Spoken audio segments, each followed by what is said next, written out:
So what is it actually like to live in downtown Seattle? If you are the type of person that craves the hustle and bustle, going out on the sidewalk, getting that energy from walking around with other people, not needing to use your car, popping into the corner coffee shop, of which we had a friend stand on the street corner and look around and see like 9 different Starbucks from one point in Seattle. So there's plenty of coffee here. We're going to get into all of that lifestyle stuff about living in downtown Seattle on this video. My name's Emily and I'm glad you're here.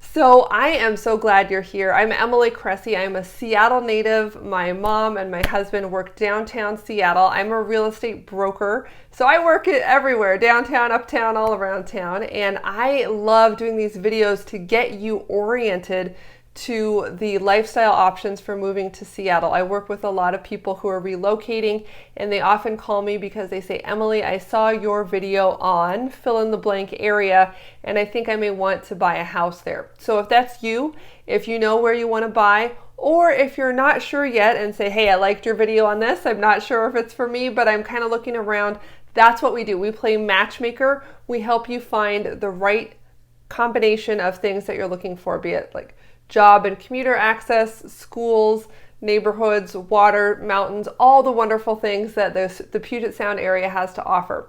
So make sure you subscribe to this so you can see our upcoming videos and neighborhood profiles, and then feel free to reach out by phone, text, email, website, whatever you like. I'm here for you when the time is right, typically a couple months before you're planning to move. We can start having some of those conversations. So let's dive into the purpose of this video, which is discussing downtown Seattle. Okay, so downtown Seattle, first of all, where are we on the map? Downtown Seattle, where all the tall buildings are, the Space Needle, the Columbia Tower, which is the tallest building in the city, are in the Puget Sound area. They are right on the saltwater of Puget Sound. And on the other side, on the east side, is Lake Washington, which is freshwater. So the Seattle area is pretty constrained between these two bodies of water, but it gives us wonderful access to water for fun, for recreation. You'll see people out sailing, motorboating, fishing, water skiing, canoeing and kayaking, and you'll also see big like freighters and barges coming in from like China that are international. They're coming up through the Panama Canal from the Atlantic Ocean. So all sorts of shipping and industry is here in the port of Seattle, which also includes SeaTac Airport and is our biggest employer. So when you are downtown, you will notice that you can see water, you can see mountains. We have the Cascade Mountains on the east, we have the Olympic Mountains on the west, and that you also have a lot of hills. So in this video, we're going to really be trying to narrow in on the specific lifestyle of living downtown. As much as you might enjoy, living in the suburbs, or I live in the suburbs, that's fine. But this is just for people who are wondering if the downtown vibe of Seattle is right for them. And if not, we'll click over to some other options at the end if you like this urban idea, but have decided that downtown Seattle is not for you. So the downtown core is made up of these high-rise buildings, which are largely office space, although a lot of other high-rise condominiums have been built and are in the process of being built. And I will give you a point of reference. I sold a studio that was 400 square feet with a great view. It was on about the 30th floor in a new construction condo building, and that cost about $500,000. So as a point of reference, that was $500,000. Penthouses in that building were maybe 2 bedrooms, and they were about $2 million. So just to give you an idea of where we are on pricing, you can get less expensive condos in older buildings or on lower floors. If you don't want to live in the downtown core itself, you can live around the downtown area. And I would particularly recommend Capitol Hill, which is a hill opposite of Seattle, and those buildings are going to have really good views of like the Seattle nighttime, the city skyline. That's the word I'm looking for, not that TV show Nightline. So You're going to enjoy the Seattle city skyline at night. You're going to be able to potentially have some territorial views. And further east on Capitol Hill, you can potentially have Lake Washington views as well. So things like views are going to cost more money, but there are some tremendous views available. And again, if you don't want to be in the tall skyscraper buildings, other great neighborhoods around it where you could be in an apartment or an old Victorian home with great views would be like in the Queen Anne area, the Magnolia area. These are the sort of fancy, expensive, very close to walking, biking distance down into the city if you were fairly athletic and didn't mind a little bit of rain. It wouldn't take you that long. There's also great bus access to all of these. So living in these high-rise towers, one of the things that you're going to be dealing with is that space constraint. Like I said, the studio, 400 square feet, it was kind of a one bedroom plus. So it had a one bedroom with like a sliding wall that you could open up and then look out to the view. It had a long, narrow kitchen along one wall and then a bathroom. There was kind of a small living room space where if you closed off the bedroom, you could sit there and watch TV and that type of a thing. But we're not looking at a lot of space. I have seen other, bigger condos, of course, but space is at a premium here, and not just living space, but also parking space. So just because you buy a condo does not necessarily mean that it comes with a parking spot for your car. So if you want to have a car downtown, then you need to make sure you have a place to park it. And that might mean renting a space from somebody else. You can actually buy in these buildings deeded parking spots for like $20,000. So you could buy one or you could rent one from somebody else. And some people actually make a portfolio of parking spots, which they then rent out for rental income to people who live in the building or other people nearby. Typically, you're going to have in these condo buildings some type of lobby or indoor private space, not necessarily with an attendant or a doorman, but keypad protected. So you walk in and then you'll be, access to the elevators, maybe some books and that type of thing. You can also look for other amenities like rooftop gardens and decks, swimming pools, game rooms, kitchens. So because a lot of these units are so tight, people are relying on public spaces and common spaces to do things that you might, have your home gym in your house or your garage. Now you're going to have that in a publicly shared spot. And obviously, if things are restricted and there are lockdowns, you might have less access to that. But most of the bigger buildings are including very nice luxury accommodations, even study carrels for people who may be students or working from home and that type of a thing. So parking, interior space, common areas. Then you want to take a look at what's available as far as like restaurants and things in the walkable area. So down on the street, there's certainly a lot of retail opportunities, but not every place is created equal. And with a lot of people having left the downtown area because working from home became so much more popular, I think we all know what I'm saying. In 2020 or so, 20 to 22, we had a lot of people leaving the city and going out into the suburbs. So while, we were talking on the news, homes are appreciating, values are going up, that was actually a very hard time on the downtown Seattle condo market. That market actually contracted. People were not able to sell their home for even as much as they paid for it.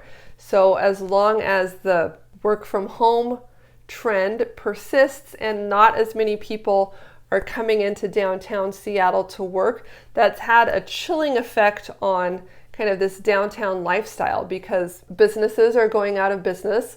A lot of the employers would have like food trucks come and there would be a lot of people downtown eating at food trucks and different restaurants for lunch. Those trucks and restaurants have gone away in some cases, and there just aren't as many people who want to buy downtown and live downtown so they can walk to their office because they don't need to go into the office. They can be in their nice suburban house an hour or two outside of the city, and they're fine with that. They'd rather have the space, the yard, that type of a thing. So when you're choosing downtown, a lot of it is wrapped into the convenience of being close to work, and that has kind of gone away for a lot of people. So now we're really focusing on just the lifestyle. Do we want to be downtown? Do we want to walk to those coffee shops and restaurants? And if so, then you need to go downstairs and walk around and see what is in your neighborhood and what is the health of the neighborhood. Another concern, and I always try to give you guys both the pros and the cons, right? A big concern in downtown Seattle has been homelessness, mental illness, and drug use that we see on the streets. So as you come to the city, as you drive down the freeway, you're going to see a fairly significant number of spray painted stuff, graffiti. You're going to see tents with people living in them on the side of the freeway. And then there are certain streets in downtown Seattle that are considered like druggy or kind of bad, dangerous, even in nice areas. Like I remember I was with my mom, who is an attorney in a wonderful building in downtown Seattle.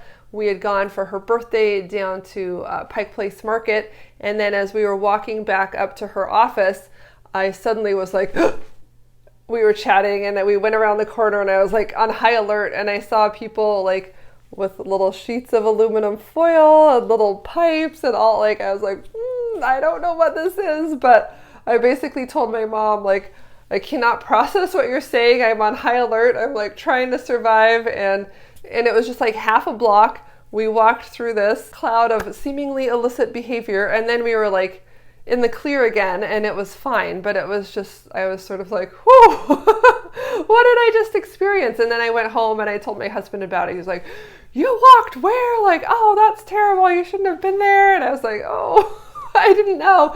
But he, working downtown was more familiar with those things. And he said he would actually have to reroute.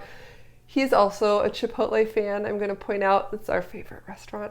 We don't go there for our anniversary, but every other time we need to eat out, that's where we go. So when he was downtown and then he would be going to the Chipotle for lunch, he would have to reroute or choose one Chipotle over the other because some of these like on-street crime problems and gatherings. And I noticed that they can and they do clear it out and clean things up for things like the summer tourist season. Hey, we're going to have all these people coming into town, going to the aquarium, going to, the big Ferris wheel that we have. It's called the Great Wheel. And Pioneer Square and doing the underground Seattle. So we're going to have a lot of tourists here. We need it to be cleaned out. So they cleaned it out. Or it's Christmas, we want to have people come down and shop and listen to our Christmas caroling and go on the little horse carousel that they set up and things like that in Westlake Center. So it'll look good for a while they're doing that and then they'll stop enforcing and then the problem will come back. So my understanding, and I'm not a huge expert, but it tends to be that there are like a lot of free support programs in terms of food, in terms of safe spaces to shoot up, and kind of a look the other way non-enforcement issue with things like loitering, panhandling, drug use, and basically camping out on the public right-of-way. And that has just tended to be like you get more of the same when you allow it to continue. So some of that has moved in fairly significantly, fairly visibly to the Seattle area. And it's something you definitely need to be aware of when you're going down there. It has a significant impact on the mood. As an alternative, if you love everything about this, but you don't like that, think about going to downtown Bellevue. Similar vibe, but very clean and well enforced on all of their crime and homelessness types of issues. Okay, so once you're actually living there and you found out, how to get to your favorite cafes, how to get to work, you can rent a bicycle or scooter from the Lime bikes, or you have one that you use to get around. There's also fantastic bus transportation. They've just put in the light rail, and so there are a lot of transportation options for public transport in many different directions. What is there to do? I'm going to list off a few things that I kind of think of as touristy things to do in Seattle, but there certainly can be part of your lifestyle, part of what you do for fun when you're down there. So number one, I think a lot of people who live in downtown really like to take advantage of the arts and culture that are available. There's a Fifth Avenue Theater. It's called the Fifth Avenue Theater. It's on Fifth Avenue. And it has Broadway shows. So it's had Hamilton, it's had The Lion King, it's had all of the big shows that they have in New York, and then take touring around the country are coming here to downtown Seattle, the Fifth Avenue Theater, which is fantastic. And then there are a number of other theaters like the Paramount Theater, which do other shows, and I would say they're not small theaters. They're big shows, they're big productions and musicals, things like that. Fantastic. So a lot of theater options, as well as the Seattle Symphony, which is in the Benaroya Concert Hall on 3rd, not far from Pike Place Market. And there's also the Opera Hall, the Ballet Center. This is closer to the Space Needle. You can get around all of these places pretty well by Uber. I mean, it's short, close distances. The bus if you need to, or driving. Another thing that a lot of people are big fans of is our sports. We have professional sports teams. We have the Seahawks, which is our football team, and the Mariners, which is the baseball team. And those are both just south of Seattle. They each have their own stadiums, and the Seahawks at least have been packed. We went to the Super Bowl a couple years ago, I think twice. It was kind of a town-wide phenomenon of really embracing the spirit. We were known for having the noisiest stadium, so people would come and their little kids would have to wear like headphones or earplugs to block the noise. So there's a lot of enthusiasm for that, and we just got a hockey team as well, the Kraken. And so that's available for watching. So in the summer, there's a wonderful outdoor farmers market. It was actually one of the first year-round farmers markets that was really advocated for by one of the sort of guardians of the city, a guy that made this sort of his life's purpose. It's called Pike Place Market. It gets a lot of publicity. It's in different films, and it's one of a tourist trap for sure. But a lot of locals actually go there to buy fresh fruits and vegetables, meat, the famous fish that they throw around. They have restaurants, beautiful fresh flowers. The Pike Place Market is a really fun place to go. On there's like the city, there's Pike Place Market, which is along the street. It has the first original Starbucks there. It has Beecher's cheese, which they give away cheese curds, and you kind of chew them and they squeak on your teeth. And then on the other side of this street with the 3-level market is Puget Sound. So you can go out here, there's a park, you can watch the ferry come and go, and this is pretty close to the ferry terminal, which goes out to Bainbridge Island. Bainbridge Island is a nice, expensive waterfront type area to live. And then along the waterfront also, like I said before, they have the aquarium, which is great for taking tourists and kids to. They have the Great Wheel, which is a large Ferris wheel, and so you can go ride around in there, and you can eat food while you're up there and kind of see the sights of the city. We also have the Space Needle, which is our famous building. It's like a tall tripod type of building with a disc on top, and they've just remodeled that upstairs disc. It has a glass floor, so you can go on there, you can look around and see the sights of the city. It's a lot of fun. South of kind of the main downtown core is an area called Pioneer Square, which is actually an open square with a large totem pole made by Native Americans and some of our historic buildings. And there's also the underground Seattle. So this is a historic area, and it was originally the city was built at a lower level. And so you can go under the sidewalks and walk around under the street, and you see on the sidewalks like these little glass bricks, and that's giving light to these tunnels and things down here. So there are a couple of outfitters that have licenses to go down there and take tourist groups. They'll share with you the history of the city, what it was like when people lived on that lower level, what some of the problems were, and why it eventually ended up getting built on a higher level. So I would say, to wrap this up, some of the best things about living in downtown Seattle are the fantastic views, the water access, the fresh air, and all the different shopping and kind of the buzz, the vibe, getting out on the street, walking around, being amongst the people. It is a little busy. There can be some crime issues, and I think that that's probably my biggest downside of living in Seattle, which is this sort of homeless population. The pendulum tends to swing as far as enforcing things or not enforcing it, and oh, it's gotten so bad. So we have a new mayor. There's talk that he's going to be, trying to revitalize some of this. So I think that hopefully we'll see it going in the right direction, but we can talk, whenever in time you're seeing this after I've recorded, we can talk about the current situation and what that looks like for now. So thanks so much for joining me. Make sure you watch the next videos here that are recommended for you. If you do have questions or are thinking about moving out to the area, don't hesitate to reach out. I mean, like, what you see is what you get. I'm very relaxed. I'm very data driven. I am a Seattle native, and I love to help people who are relocating. So let's get it. Keep researching, keep watching these videos, and when you have some specific questions, I'm always here to help. Look forward to seeing you on the next video. I'm Emily. Thanks for watching.